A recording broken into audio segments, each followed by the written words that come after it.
Assalamualaikum teman-teman. Kita sekarang akan membahas tentang elemen-elemen psikologis yang ada di dalam Al-Quran. Nah, karena tadi kita nyebutnya itu elemen-elemen, berarti jumlahnya tidak hanya satu, betul? Betul banget. Nah, boleh disebutkan nggak Kak, ada berapa sih elemen-elemen psikologi dalam Al-Quran itu? Jadi elemen-elemen di dalam Al-Quran itu ada 5. Yang pertama itu ada nafs, yang kedua itu ada al-aqal, yang ketiga itu ada qalb, yang keempat itu ada ruh, dan yang terakhir itu ada fitrah. Sebelum kita masuk ke definisi masing-masing elemen psikologi tersebut, kita akan saksikan dulu nih contoh berupa role play sebagai berikut. Silahkan. Lutfa, ini kamu Lutfa? Iya, aku Lutfa, kamu Rania. Iya, gimana kabar kamu? Aku baik, gimana kabar kamu?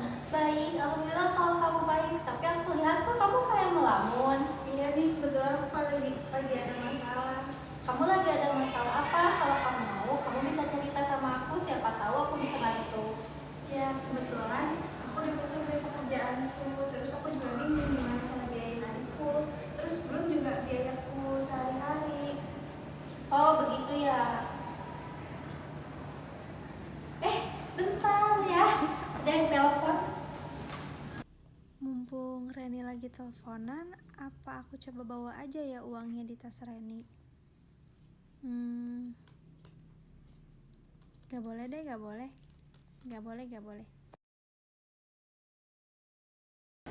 Maaf ya, tadi bos aku telepon. Iya, tadi katanya bos aku bilang lagi butuh karyawan. Siapa tahu kamu mau, aku bisa kirim ke kamu. Kamu serius? Serius? Makasih banyak ya Rani. Makasih banyak ya Rani. Sama-sama, semoga bisa menjadi solusi buat kamu ya. Ya, makasih banyak ya Rani. Iya, aku duluan. Dadah.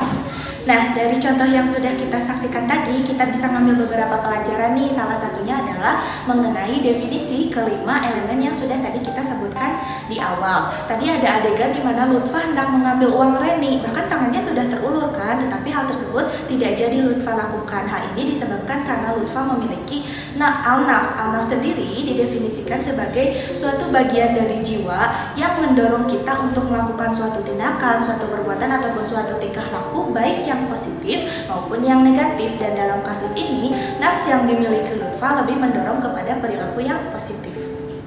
Nah, apa yang tadi jelaskan Saudari Asmi tentang al-nafs itu mengesampingkan tentang apa yang dipengaruhi oleh al-aqal tadi.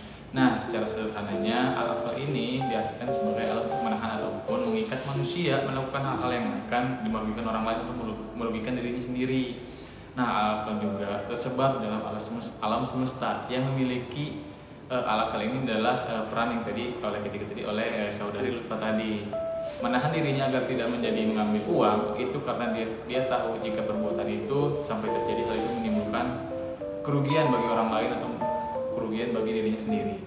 Ternyata kaum juga turut berpengaruh loh dalam memutuskan apakah tindakan mengambil uang tadi pada akhirnya jadi dilakukan atau tidak. Kaum merupakan tempat tersimpannya ilmu pengetahuan dan akidah, tempat perenungan, pemahaman dan petunjuk, tempat tersimpannya perasaan, alat untuk memahami realitas, dan alat untuk melakukan suatu hal. Oke, untuk yang dari penjelasan yang keempat ini tentang ruh, adapun selain ketiga hal tersebut, keberadaan ruh ini salah satunya dengan di psikologi juga ikut mengambil peran. Ruh ini bersifatnya bukan materi, tetapi terwujud setelah adanya badan.